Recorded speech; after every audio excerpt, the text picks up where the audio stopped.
Então, boa noite a todos, boa noite a todas. Olá, meus caros, olá, minhas caras. Vamos continuar nossa disciplina, tá?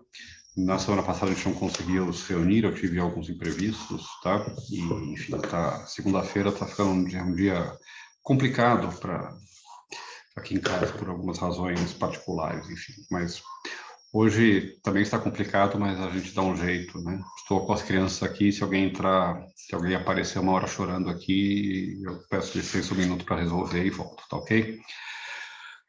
Bom, o que eu quero conversar com vocês hoje? Espero que a gente não se estenda muito, mas eu quero dizer algumas coisinhas para vocês que tem a ver com o que a gente está estudando, com o conteúdo da disciplina, né? A gente vai ver alguma coisa, mas também um pouco sobre essas coisas de final de semestre, burocráticas, avaliativas que a gente tem que lidar, né?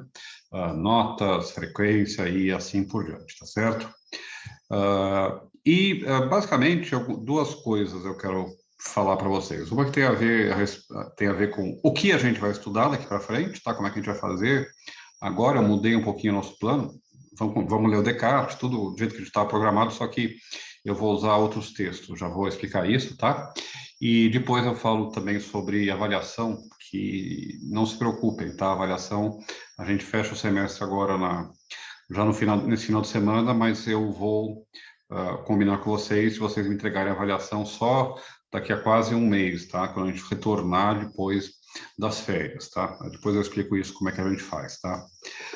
Bom, primeira coisa, tá? A gente parou, né? A gente começou a ler o Descartes, tá? A gente parou com um grande pulo na história da filosofia, a gente deixou lá os nossos amigos gregos, a gente foi para o Descartes. Quando a gente chegou no Descartes, a gente viu que esse pulo temporal se justificava não só porque, enfim, a gente tem que se aproximar do nosso período, né? Mas porque, de fato, com a modernidade, com Descartes, acontece alguma coisa diferente na filosofia, né?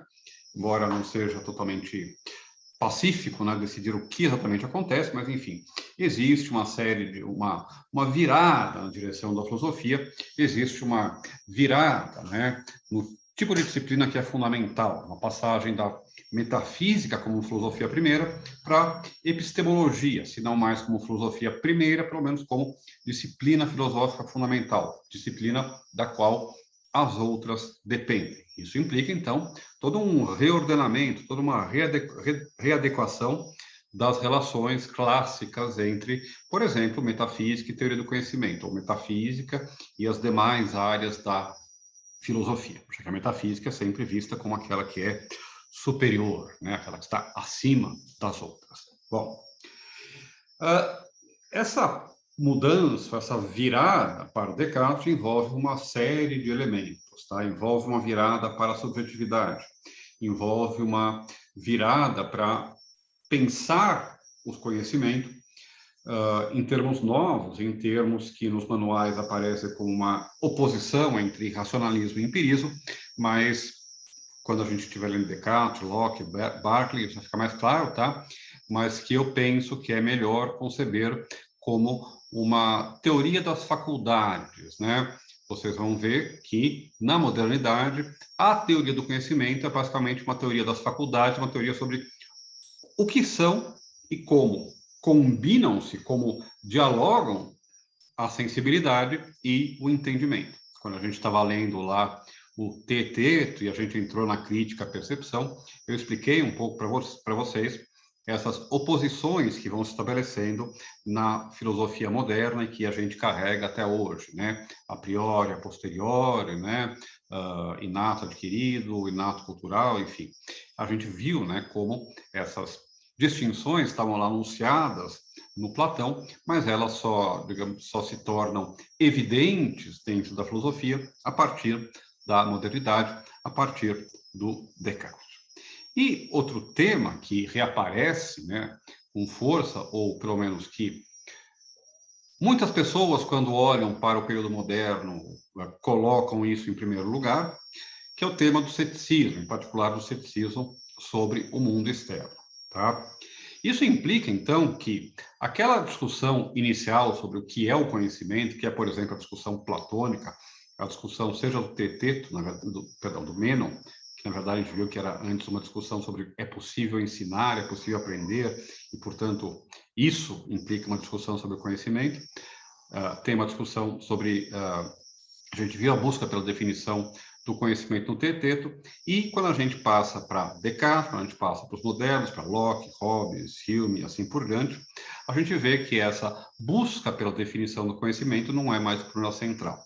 O problema central agora é um problema sobre o conhecimento, é especificamente aquilo que vai se transformar no problema do conhecimento, que a gente já enunciou, tá? Que eu já enunciei para vocês, que é, então, conceber o conhecimento como um processo, né? E pensar, então, qual é a natureza, os limites e o alcance do nosso conhecimento. Né? O que é o conhecimento, até onde ele vai e o que nós não podemos conhecer. Tá?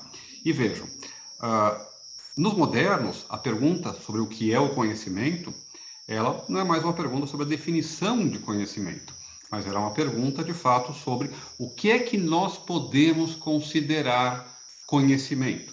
Você se lembra, quando eu estava introduzindo Descartes, eu falei um pouco sobre a recuperação da discussão teológica sobre contraste entre fé e razão. Bom, essa discussão se transforma, né, na modernidade em uma discussão sobre, então, quais são as pretensões de conhecimento que o ser humano pode ter e onde eu tenho conhecimento.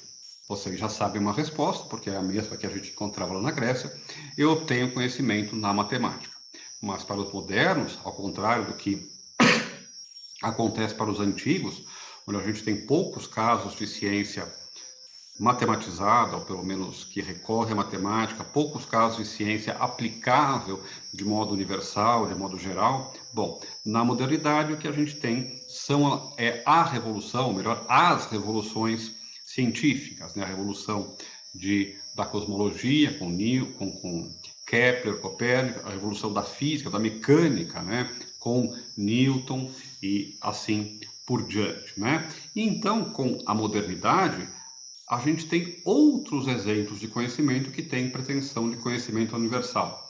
Seja o modelo físico atomista de Gassendi, do Descartes, né? Seja o modelo mecanicista, seja o modelo dinâmico do Leibniz, né? Todos esses modelos físicos, eles pretendem ser uma descrição da totalidade do universo, né? Então, a gente tem um outro candidato a conhecimento universal e necessário, que nesse caso agora é a física, que nesse caso está atrelado aos avanços da ciência experimental, tá certo? Então, quando os modernos se perguntam o que é o conhecimento, o exemplo que eles têm não é apenas a matemática, mas é também a nova física matematizada, que permite descrever, né, já que não tem mais a separação aristotélica entre mundo sublunar e mundo sublunar e mundo sobrelunar, né, permite descrever a totalidade do universo. Né? A física dos antigos era sempre uma física local, a física newtoniana, a física moderna, uma física universal, geral. Bom, então, que barulho é esse? Não sei se é alguém passando um aspirador ou uma baleia que encalhou na frente. Bom, daqui eu estava, então, sim, que os modernos, né, então, eles têm também o modelo da física com o qual eles devem trabalhar, tá certo? Isso, então... Não, agora está show.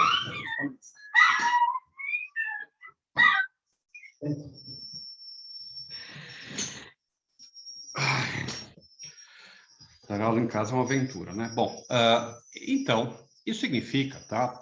Qual é a consequência dessa nova situação da filosofia em relação ao conhecimento, em relação ao que pretende ser conhecimento? Primeiro, obviamente, que todos esses físicos discutem a partir do ponto de vista da ciência moderna, que é um elemento que falta no Aristóteles, no Platão, em todos os autores que a gente estava lendo e discutindo até agora, né? E segundo, que o tipo de discussão, o tipo de acento que eles colocam, o tipo de interesse que eles têm, é motivado diretamente pelo avanço das ciências empíricas, tais como a gente as conhece hoje, física, biologia, né, que se chama história natural, ou então botânica, enfim, mas pelo avanço das ciências empíricas, tá certo?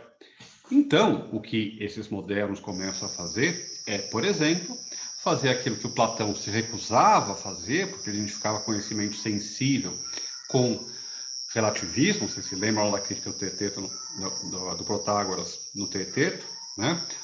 O que eles começam a fazer é, por exemplo, discutir qual é o papel da experiência e o papel da sensibilidade, que são coisas diferentes, né? Mas o papel da experiência e da sensibilidade na produção do conhecimento, tá certo? E também eles começam a se perguntar quais são as fontes confiáveis de conhecimento, já que parece que a gente tem um tipo de conhecimento necessário, mas também tem um tipo de conhecimento da natureza, da experiência, de onde é que a gente obtém esse conhecimento. Perdão. O que eles fazem, então, é se engajar com aqueles temas que o Platão tinha excluído deliberadamente do conhecimento, que a tradição que vem do Platão, que depois se transforma do Aristóteles, que vem pelos medievais até os modernos, tinha deixado de lado. Tá? Então, agora vem aquilo que eu falei que eu ia mudar um pouco o modelo do curso, ou o nosso andamento nas próximas aulas. Por quê? Porque eu ia pegar as meditações, ler todas elas, né, e depois pegar algum texto lá do Hume, ler todo ele, mas eu, olhando o que eu já tinha passado para vocês, eu lembrei que eu já tinha passado o Bonjour, né, que é aquela coletânea de textos que vocês têm. Deixa eu até colocar aqui para vocês.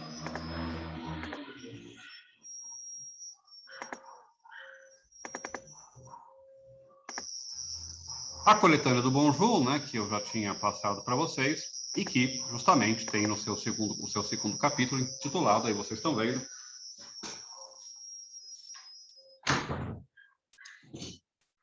Conhecimento e Ceticismo, tá certo? E vejam, eu peço que vocês depois folheiem lá o texto, leiam essa introdução que ele faz. O que é o livro do Bonjour? É uma coletânea, né, na qual você tem vários textos clássicos da história da filosofia, unidos por tema, com, em cada tema, né, uma introdução, por exemplo, que é filosofia, conhecimento e ceticismo, filosofia política, ética e tal. Aqui, esse segundo capítulo é sobre conhecimento e ceticismo. E vejam como é que ele começa, né? Ele começa justamente definindo a filosofia, definindo... Filha, eu estou em aula.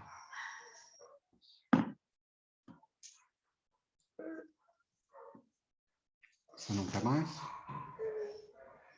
Já termino, filho. Vai lá. Já vou lá, tá?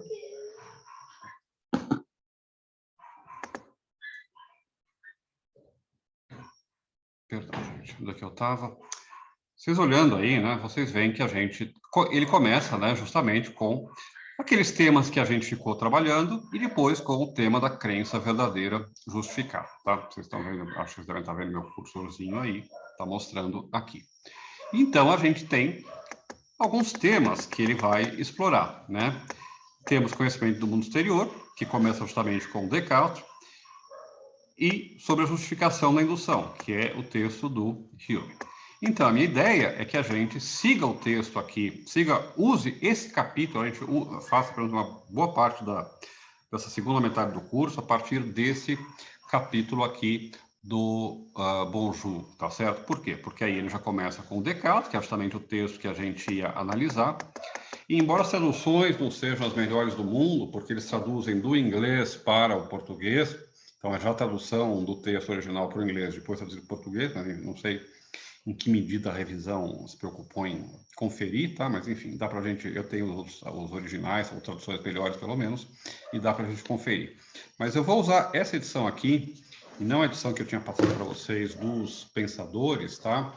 Porque essa edição aqui, ela tem, vocês estão vendo aqui, várias coisinhas legais, assim, né? Pare e pense, com perguntinhas sobre o texto, definições, tal, em que ele vai apontando o que é importante aqui no texto, tá? E eu vi as seleções, elas estão bem curtinhas e adequadas. Então, começa com o Descartes, depois deixa eu passar para o índice para vocês verem. Começa com o Descartes, depois vai para o... Vejam só, aqui, deixa eu aumentar um pouco para vocês.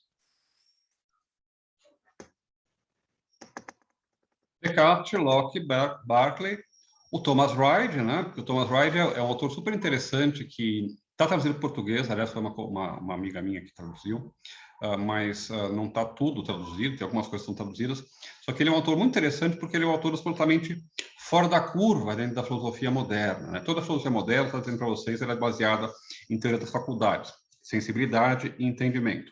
Ela é baseada no representacionalismo, no internalismo, ou seja, na ideia de que o conhecimento é uma crença, que o conhecimento, então, é um estado mental, e que, portanto, a justificação, né, a garantia da certeza desse meu conhecimento está aqui na minha mente, né? E também uma consequência desse representacionalismo, desse internalismo, dessa subjetividade do conhecimento na modernidade, é que eu sempre tenho um conhecimento mediado, representacional, indireto do mundo. E é justamente isso que coloca o problema do mundo exterior, do ceticismo quanto ao mundo exterior. O véu das ideias coloca em dúvida aquilo que está do outro lado do véu, né, que é o mundo externo. O Thomas Reid é um cara que vai tomar uma direção totalmente diferente e vai dizer simplesmente que a gente não conhece as coisas através de representações. Eu não conheço a xícara porque eu pensei, porque meus sentidos perceberam essa xícara e depois produziram uma representação em mim que eu chamo de xícara. Não, eu conheço a xícara. Não são os dados dos sentidos que a sensibilidade me entrega, mas são os próprios objetos, árvores, casas, pessoas e assim por diante. Uma forma de realismo direto, não representacional. É o oposto de tudo aquilo que é a ortodoxia, o padrão dentro da modernidade. Tá? E aí depois, vejam só os autores. Um texto do próprio Bonjour, tá? Que é Conhecimento do Mundo Exterior. Um texto sobre o ceticismo, que eu fiquei várias vezes de explicar com mais detalhe para vocês, mas nunca tive ocasião aqui. A gente tem o texto do Sexto Empírico para estudar, que é curtinho e bem facinho de entender. E, finalmente, depois a gente tem a discussão da indução, que começa, o texto clássico é o Hume, e depois tem dois autores contemporâneos do século XX, tá? Wesley Salmon, autor, aliás, daquele livrinho de lógica que vocês já conhecem, porque a gente usava ele no ano passado para essa lógica, né? Wesley Salmon, esse aqui, e o Ewing, né? Que é um sujeito que escreveu um comentário curto da Razão Pura, que é muito bom. Aliás, devia ser mais conhecido, as pessoas nunca citam ele. É um comentário curto, um bom comentário curto da Razão Pura. Tá? Então, a minha ideia é que a gente, então, ao invés de ficar pegando os textos, tá? A gente siga o roteiro do Bonjour, porque ele está bem amarradinho, tem as explicações dentro do capítulo, então fica mais fácil, seja para eu seguir uma linha, né, não me perder nas divagações que eu gosto de fazer, quanto para vocês, para estudarem e saberem para onde é que a gente está indo, né? Qual é o nosso caminho que a gente está seguindo. Inclusive, tá? Por que eu estou fazendo isso? Porque eu fui olhar lá como é que a gente estava no nosso plano de ensino e vejam. Se vocês olharem o plano de ensino... Cadê o share aqui?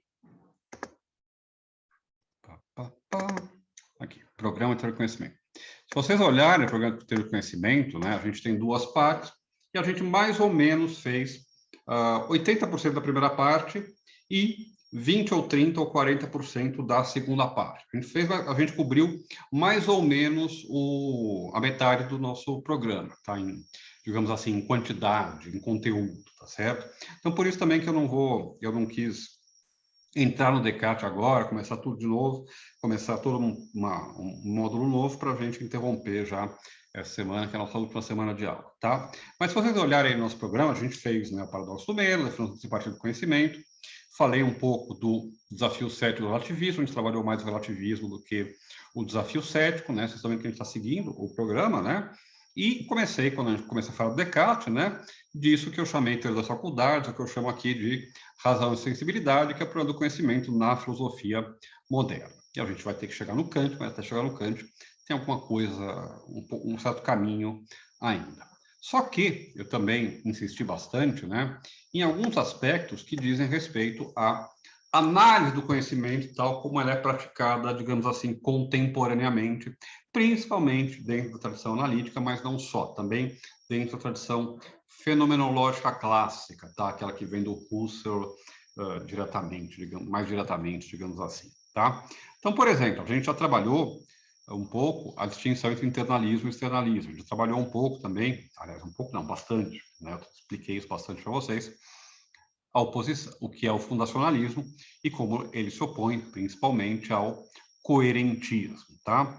Então, a minha ideia é que a gente continue, né, justamente com esse diálogo, né, entre usar os textos históricos para trabalhar os conceitos mais analíticos a respeito do conhecimento, tá? Então, e aí a gente justamente vai depois, no final do curso, chegar na parte mais específica, mais contemporânea, tá? Então, é isso que eu vou fazer, tá? Isso que vai ser a nossa programação. E as mudancinhas não foram mudanças, né? A gente vai seguir nosso curso, mas com algumas adaptações no modo como a gente vai proceder e nos materiais. Tudo bem, gente? Dúvidas, perguntas, angústias, observações?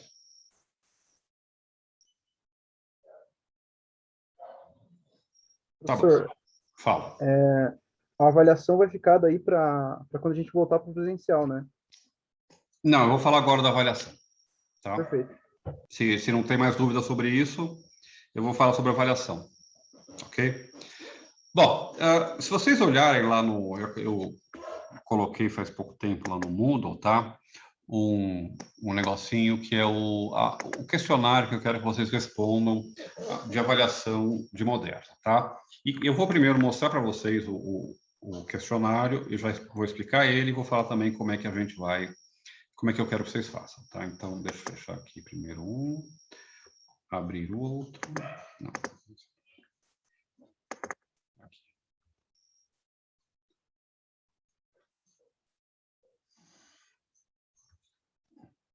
Pronto. Não, agora falta o share. Cadê o share? Aqui. Cadê o raios? Aqui. Achei. Então tá. São 3 perguntinhas, tá? E assim, o que são essas 3 perguntas, tá? Eu vou ler para vocês. O que significa definir o conhecimento como crença verdadeira justificada? Em sua resposta, analise os elementos da definição. Uma perguntinha simples, tá? O que eu quero que vocês façam? Eu quero que vocês me digam o que significa definir o conhecimento como crença verdadeira justificada. Isto é, o que significa... O que significa eu pedir para vocês me dizerem o que significa? Eu quero que vocês elaborem uma resposta, tá? Não é só dizer crença verdadeira justificada é a definição clássica do conhecimento, tal como a gente encontra, por exemplo, no TT de Platão, né? Mas eu quero que vocês façam um textinho, tá? Que tamanho tem que ter essas respostas? Eu não estou pedindo um trabalho, tá? Mas estou pedindo algumas respostas que são uma avaliação semestral, tá? Então, eu quero que vocês tenham pelo menos 15 ou 20 linhas para cada uma dessas respostas, ou pelo menos para uma ou duas delas, tá? Talvez a segunda ou uma delas, vocês podem escolher responder um pouco menos, tá? Mas, enfim, dá umas 3, 4 páginas, digamos assim, de texto para me responder a essas 3 perguntas. Pouco mais, pouco menos, tá? Não se preocupem também, mas eu não quero simplesmente que vocês me escrevam uma linha, tá? E isso seja a resposta, tá? Então, por exemplo, quando eu pergunto, vocês já estão cansados de saber o que é essa definição, já trabalhou ela desde o começo, tá? Mas eu quero, então, que vocês me digam o que significa isso. Façam um texto, me digam.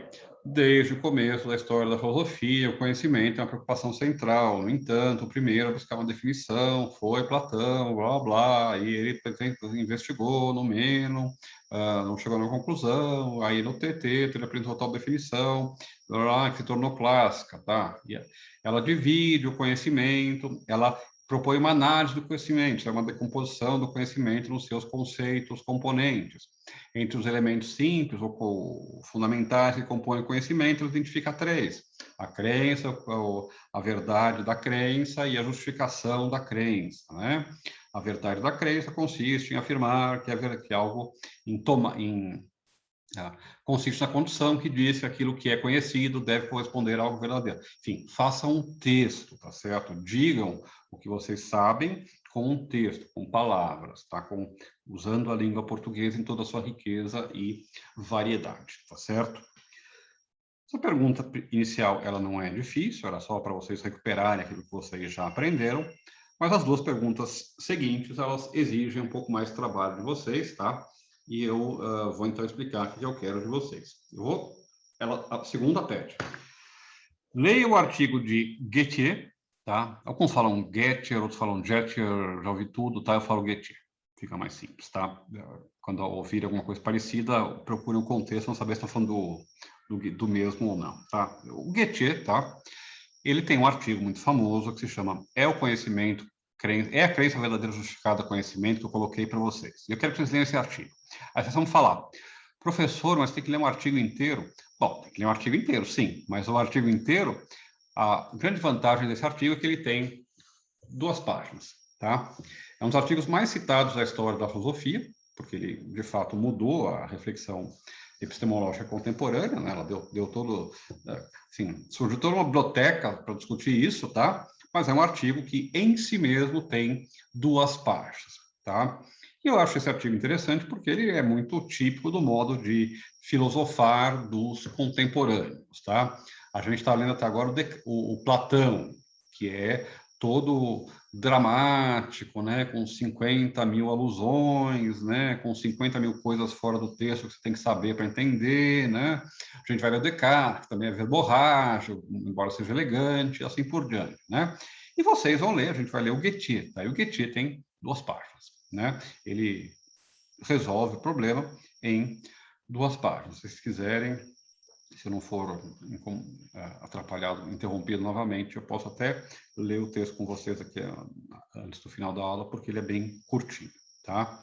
Vocês vão ler o artigo e vocês vão ver que ele coloca um desafio, tá? A concepção clássica, essa definição clássica de conhecimento como crença verdadeira justificada. Por quê?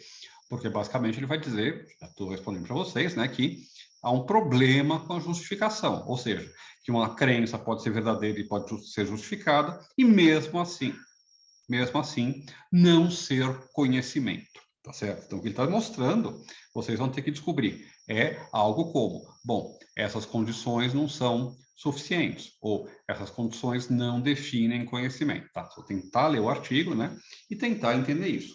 Eu estou pedindo um trabalho seu, de vocês, de um exercício que vocês vão fazer de ler o texto, tentar entender o texto por si mesmos, tá? Eu já disse isso para vocês várias vezes durante as aulas e vou repetir novamente agora, né? Em um curso de filosofia não dá para a gente estudar tudo, estudar desde o início até o século XX e ver todos os autores direito.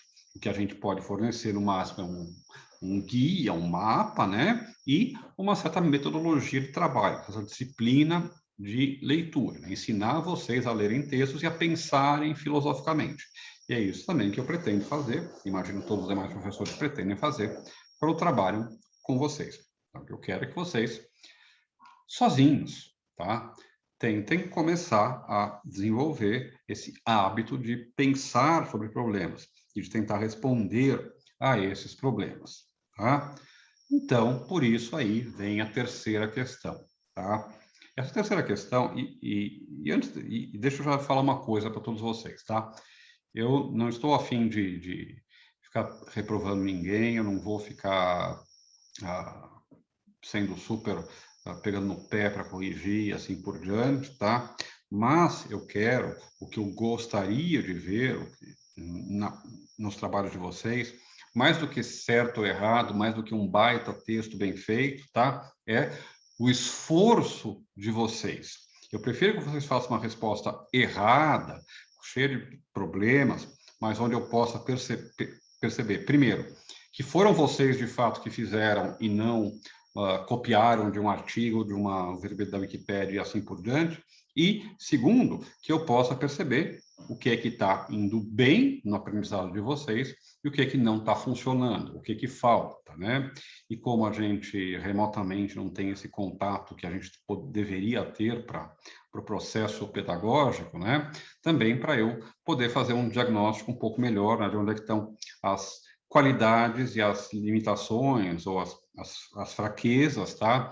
De cada um de vocês na redação, na leitura do texto, no trato com o texto e com a discussão filosófica. Então, o que eu peço para vocês é imaginarem, tá? Tentem imaginar.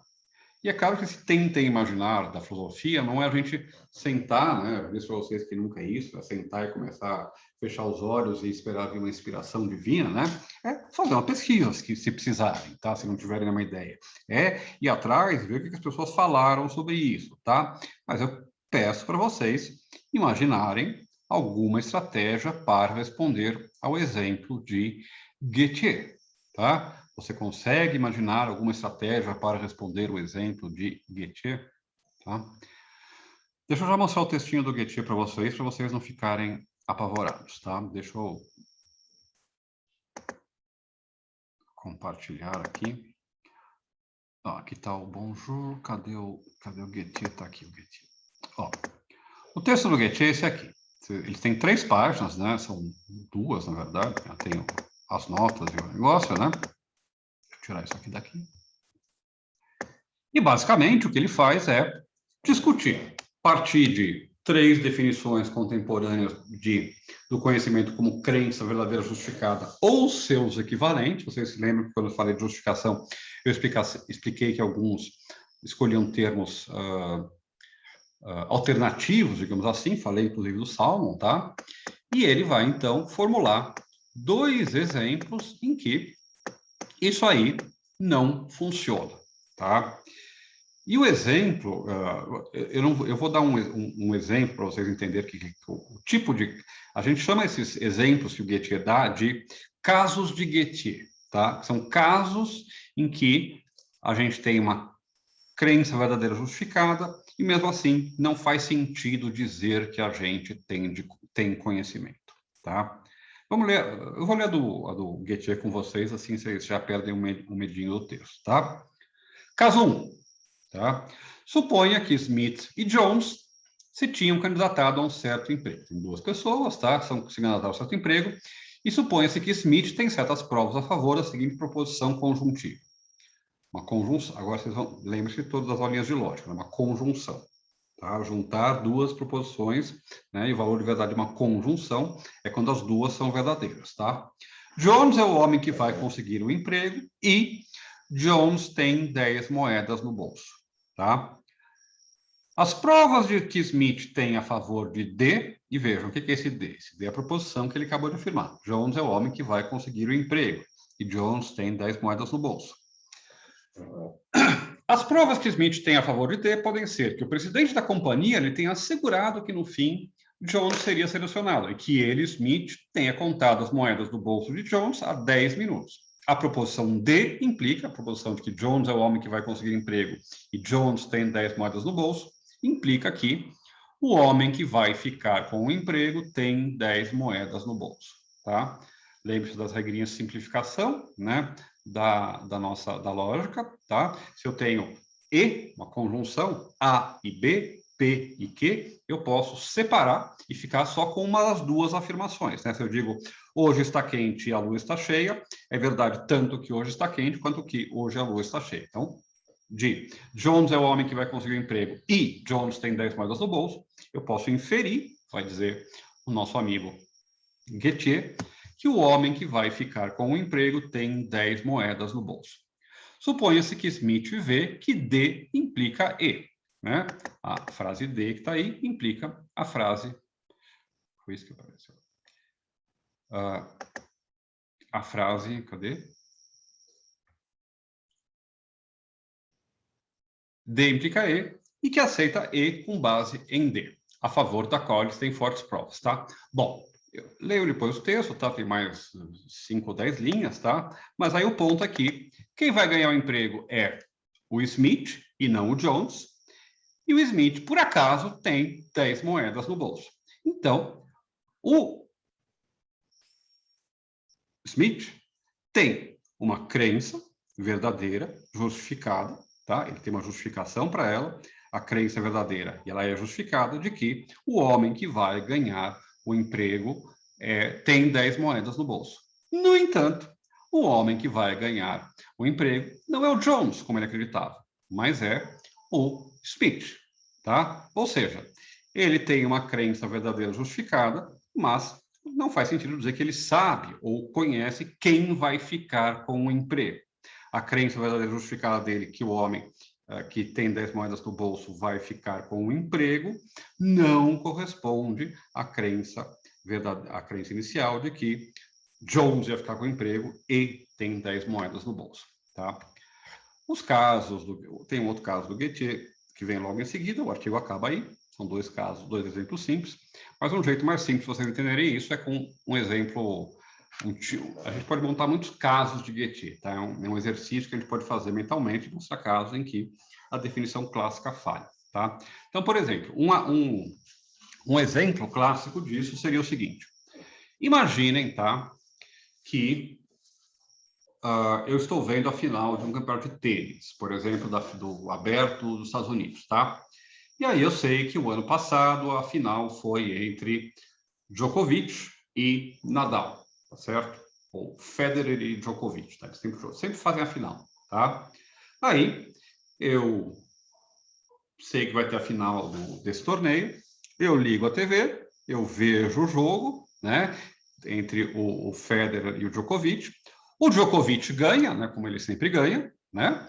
E aí eu digo, o campeão do torneio de tênis foi Novak Djokovic. Só que o que aconteceu enquanto eu estava vendo, eu fui ver o meu jogo da final do campeonato de tênis? Aconteceu o seguinte, deu um problema na geradora, caiu o satélite, alguma coisa assim, e a TV decidiu transmitir a final do campeonato de tênis do ano passado, que era entre os dois mesmos jogadores, no mesmo local, tá certo? Eu vi a narração, ficou falando, tal, e eu vi o jogo do ano passado.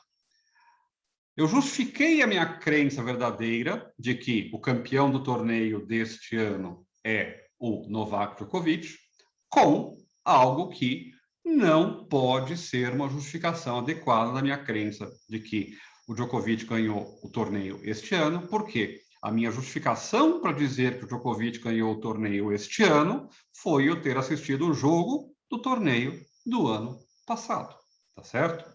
Ou seja, eu tenho uma situação na qual todos os requisitos do conhecimento estão verificados e, no entanto, obviamente, não se trata de conhecimento, se trata simplesmente de uma feliz coincidência, tá? Bom, e a questão que eu coloco para vocês é, primeiro, bom, me explicarem isso que eu acabei de falar para vocês, né? Com as palavras de vocês, com as palavras que vocês vão tirar da análise, da leitura do texto do Gettier, tá certo? O próprio Bonjour discute lá na coletânea dele os casos de Gettier, vocês podem procurar lá. E eu quero que vocês passem também algum tempo, tá? Quebrando a cabeça e pensando, será que o Gettier está certo ou será que ele está errado? Será que eu tenho como encontrar uma solução para isso ou será que não tenho como encontrar uma solução para isso? E veja, como é que a gente faz quando a gente tem um argumento contrário à nossa posição diante da gente? Duas estratégias. Ou a gente mostra que o argumento está errado, ou a gente mostra que aquele argumento não é adequado para tratar daquele tema, tá certo? Não tem muito jeito. Então, ou eu mostro que os casos de Gettier não implicam que eu tenho que abandonar a crença verdadeira justificada, né? Porque dá para salvar o conceito de justificação, né? Ou eu digo que então que a gente não precisa pensar o conhecimento em termos de crença verdadeira justificada, mas posso pensar, por exemplo, em termos coerentistas, em outros termos. Ok? Então, o que eu quero que vocês façam é pensar um pouco sobre isso. Aí, vamos agora voltar para as coisas que interessam a vocês. Como é que eu quero que vocês façam isso? Eu quero que vocês peguem, leiam com calma, que a gente já fez, os textos que eu já passei, o texto do Gettier, procurem, se precisarem, pesquisem, se quiserem me avisem, tá? E vão fazendo. Vocês vão ter, provavelmente, que entregar a maior parte dos trabalhos até o dia 30 agora, né? Até o dia 30 agora. Eu vou deixar para vocês entregarem até o dia 19 de novembro, que é o dia em que nossa primeira aula depois que volta às aulas, né, depois das férias, se eu não me engano. Se eu estiver me enganando com alguma data do calendário, vocês me corrijam, tá? Mas estou tentando seguir as datas que eu tenho são essas, né? Voltar, acho que dia 15, e a gente, então, tem aula dia 19. Então, dia 19, vocês têm até dia 19 para me entregar. Mas, tá? E agora, todo mundo estava dormindo, volta. Todo mundo que estava disperso, acorda, tá? E não é tanto para vocês, porque vocês estão aqui, eu sei que vocês não são o problema, tá? Mas avisem os colegas de vocês. Eu tenho que lançar uma nota até o dia 1º, tá certo? Até esse domingo. Então, eu vou pedir para vocês me responderem lá um questionário no Moodle, que eu vou colocar lá, que é só um sim e não, tá? Em que eu vou perguntar se vocês estão acompanhando a aula e se vocês entenderam qual é o trabalho que tem que fazer lá para novembro, tá?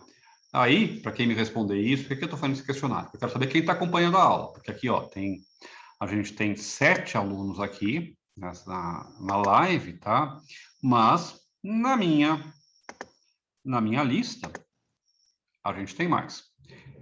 Além da Cristina, tem Daiane, tem Emerson, tem Everton, tem Fabiane, tem Jéssica, tem Larissa, tem Valéria, enfim, tem vários que não apareceram, que não estão aparecendo. Então, quero que vocês avisem para eles, também vou passar o recado pelo Moodle, tá? Mas avisem para eles, tá? Que é para me darem um retorno, tá?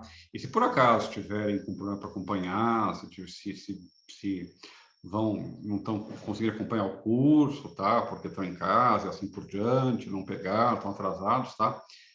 Falem para eles entrarem em contato comigo, tá? Eu passo um tratamento diferenciado, eu faço um planinho de estudos para eles recuperarem, a gente vê o que dá para fazer, se eles não conseguirem entregar o trabalho, tá? Mas eu não gostaria que as pessoas desistissem. Já estamos no 2º ano, daqui a pouco a gente vai voltar presencialmente, tudo vai ser, daqui para frente, tudo vai ser diferente, né? Eu vou pegar Covid e morrer? Não, brincadeira. Daqui para frente tudo vai ser diferente, se a gente voltar presencialmente, né? As coisas mudam a dinâmica, tá? Então eu quero, sobretudo, que vocês avisem os que não estão aqui, tá? Vocês, ok, eu sei que vocês estão acompanhando, que vocês estão seguindo, nem todos entram em todas as aulas, mas falta uma, volta na outra, tal. Tudo bem? Tá, Daiane. Você é a Daiane ou você é a Priscila? Daiane, Priscila. Isso é que eu sou acostumada mais com o segundo nome, daí pra mim, tipo, o primeiro ainda sou um pouco esquisita. Tá bom, tá, Daiane, beleza, Daiane, perdão. Tá vendo? A gente, como a gente não tem aula presencial, são coisas que a gente acaba levando um semestre para aprender. Bom, entenderam, gente? O que eu quero? Eu quero que vocês só falar, ó, estou acompanhando, entendi o que eu vou fazer, vou entregar em tal dia, e aí o que eu vou fazer? Tá, ó, também presta atenção, tá? Eu vou dar uma nota para vocês correspondendo ao 1º semestre, para quem me responder isso. Vou colocar 7, tá? Porque é a nota de aprovação. Quando vocês me entregarem o trabalho lá em novembro, eu corrijo e é uma burocracia para alterar a nota, mas eu acho um jeito, tá? Eu altero a nota do 1º semestre. No pior dos casos, eu consigo alterar quando abre o programa, quando abre o sistema lá no final do ano, mas aí eu vou lançar a nota do trabalho que vocês entregarem no lugar dessa nota que eu tive que lançar só para preencher o sistema, ok? Entenderam? Como é que eu vou fazer? E como é que é para vocês fazerem ou não? Então tá, então repetindo, só para ficar bem claro, tá? Eu passei lá um questionário. A avaliação semestral de vocês é o questionário, são essas 3 perguntas que eu acabei de apresentar para vocês, tá?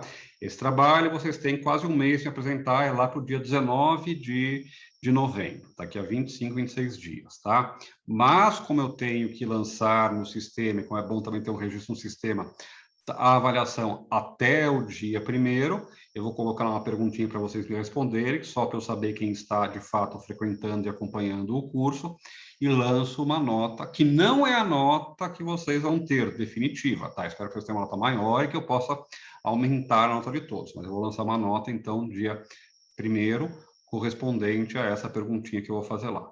Tudo bem? Tá? Então é isso, minha gente. É isso que vamos fazer para a gente encerrar o semestre. E aí, a gente, então, também, quando voltar, volta com esses textos do Bonjour. Uma coisa que eu também ia falar para vocês, tá? E outra, eu falei que ia gravar uma aulinha sobre Descartes, tá? Sobre isso aí. Não gravei porque acabei não conseguindo, a gente não teve aula segunda-feira, eu falei que queria gravar também, estive atropelado a semana toda, mas no final das contas eu fui lá ver, né? Eu tenho várias aulas sobre Descartes no meu curso de teoria do conhecimento, de filosofia moderna do ano passado, e as duas primeiras lá, que são sobre meditação 1 e 2, tão boas. Às vezes eu vejo as aulas que eu dou, assim, algumas ficam uma caca, né? Outras ficam ok, né? Legais. Mais ou menos isso que eu queria passar, né? Essas do Descartes estão boas, tá? Então, eu recomendo que vocês, para ler o trechinho do Descartes que a gente vai ler, que está lá no Bonjour, podem ver essas aulas que estão lá, tá? Se vocês entram no meu canal do YouTube, deixa eu mostrar para vocês, inclusive. Se vocês entram aqui no YouTube, né? Deixa eu achar meu canal aqui. Vai aparecer um monte de coisa para meus filhos. Minha internet super rápida.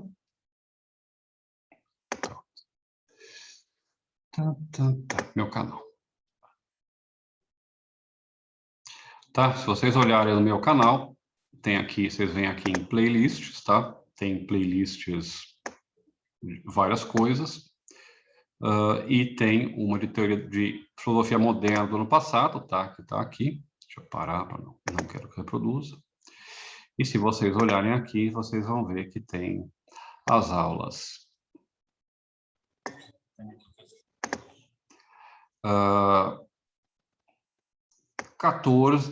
13 e 12, 13 e 14, tá? São aulas longas, quase uma hora cada uma, que são uma introdução ao próprio conhecimento no Descartes, tá? Então, podem aproveitar também as férias que vão chegar para olharem essas aulinhas, tá? Se quiserem olhar as que vêm depois sobre os outros filósofos, que a gente vai estudar também, Hobbes, Hume, podem olhar também. O tema, né, agora que a gente vai entrar na modernidade, né, o tema de filosofia moderna, que trabalha essencialmente com conhecimento, recobre, está bem próximo do tema, né, da disciplina da disciplina teoria do conhecimento. Então, vocês podem usar isso de modo proveitoso, ok? Tudo bem, gente? Dúvidas, perguntas, angústias? Professor, Fala. Ano passado eu vi uns textos do Feldman. Teria algum problema eu utilizar eles como auxílio para responder as questões? Não, usem o que vocês quiserem, tá? Desde que não seja... Assim, só não façam... Só pelo amor de Deus, não façam o seguinte, não façam copia e colhem, tá? Não, pode ser um autor bom, pode ser a Wikipédia, não façam, tá? Peguem uma referência e digam a mesma coisa com as palavras de vocês, pelo amor de Deus, tá? A gente passa um programinha nos textos, a gente consegue achar se foi copiado. Então, assim, não, pode usar o que vocês quiserem, só tentem usar fontes adequadas, se estiver no segmento de pesquisa e assim por diante. Vocês estão fazendo filosofia há um bom tempo, já tem uma ideia de que tem coisas que não são muito confiáveis, tem coisas que são mais confiáveis. Então, usando fontes confiáveis, podem mandar bala no que quiserem, tá? Se tiverem dúvida, professor, isso é bom ou ruim, me pergunta que eu falo para vocês se pode usar, se não pode usar, se é bom, se é ruim, e assim por diante, tá? Mas podem usar o que quiserem, podem pesquisar, tá certo? Se vocês quiserem falar, professor, eu achei muito legal, quero escrever um texto 3 páginas, será que eu posso fazer isso em vez de sobre Goethe ou sobre alguma coisa de conhecimento, em vez de entregar esse trabalho? Pode, faz como quiser, só conversa, só me avisar e falar comigo, vocês têm agora um mês quase para pensar nisso, tá ok? Mas pode usar o que você quiser.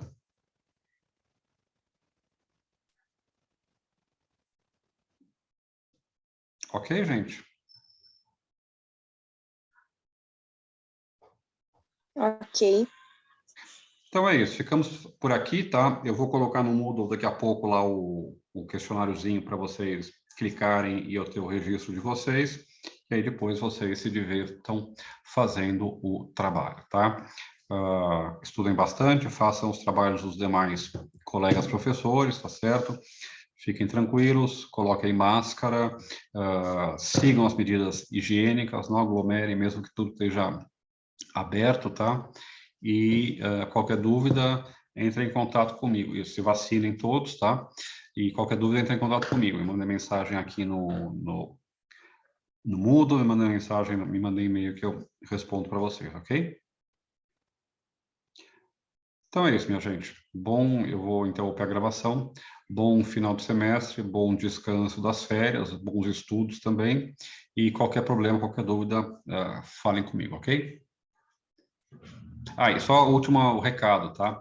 Vocês estão sabendo, né, que provavelmente a gente vai ter um retorno, né, lá em janeiro. Vamos ver o que vai acontecer até lá. Se nenhuma tragédia muito grande acontecer, a gente deve retornar, né, presencialmente no começo de janeiro, lá pelo dia 16, se eu não me engano, na metade de janeiro, na verdade, certo?